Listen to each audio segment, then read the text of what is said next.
women, Florence persisted because of the call she believed she had received from God. Along with 38 volunteer nurses, she set off for the Crimean War in 1854. And it was in those impoverished conditions of overworked medical staff, poor hygiene, and little equipment for the soldiers that she thrived and organized the camp for the wounded into something that resembled a hospital. It was here that she received the name the Lady with the Lamp for her unceasing devotion to the sick and forgotten soldiers. A few months later, death rates of soldiers sharply dropped. Most had been dying of infections and other hygiene issues rather than from their wounds. It was when she returned to Britain that she petitioned the Royal Commission about the state of affairs for the wounded and began to champion hygiene, sanitation, and good nutrition for the sick and injured in hospitals. As recognition for her work with the Army, a public fund, the Nightingale Fund, was initiated to train nurses in the proper techniques of health care. The Nightingale Training School at St. Thomas Hospital was a result of that fund. This school trained many nurses who would go to other establishments and help train nurses there. Nightingale's book, Notes on Nursing, also had a huge impact on the public, helping it to recognize what it meant to be a nurse, as well as the challenges a nurse faced. The quality of nursing by the end of the 19th century had drastically changed. Standards were in place for good practice, and training which had not been there before was established.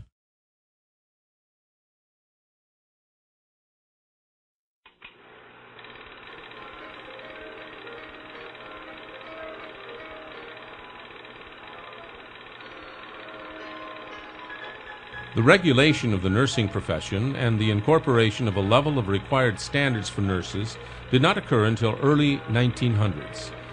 New Zealand took the lead by introducing the Nurses Registration Act in September of 1901. The United States was soon to follow with nursing licenses in the state of North Carolina in 1903.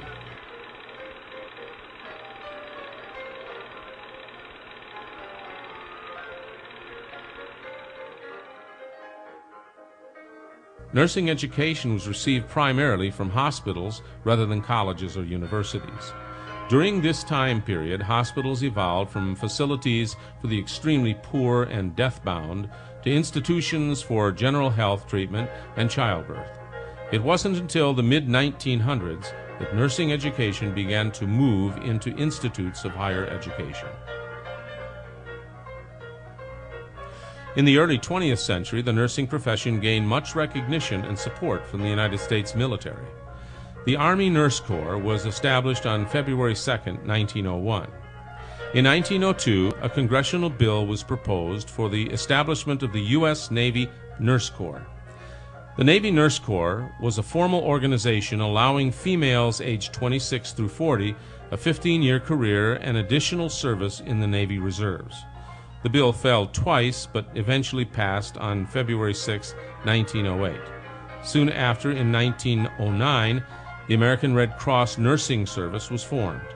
Even while President Woodrow Wilson refrained from involving American soldiers in World War I, the American Red Cross nurses were deployed to wartime hospitals and relief expeditions in 1915.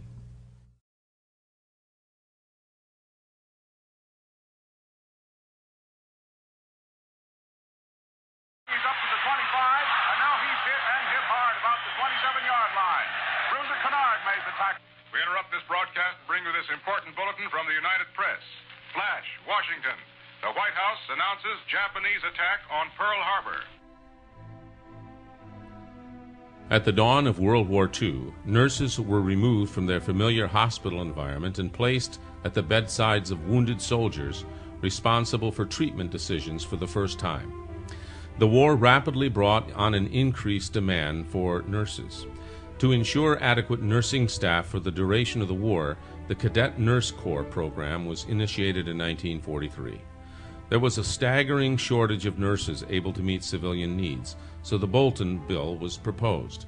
This bill presented the need to establish a tax-supported education for a national nursing reservoir in the U.S., known as the Cadet Nurse Corps.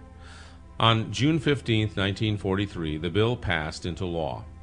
This program allowed for qualified high school graduates in excellent health, ages 17 through 35, a free 30-month training including books, uniforms, and living expenses.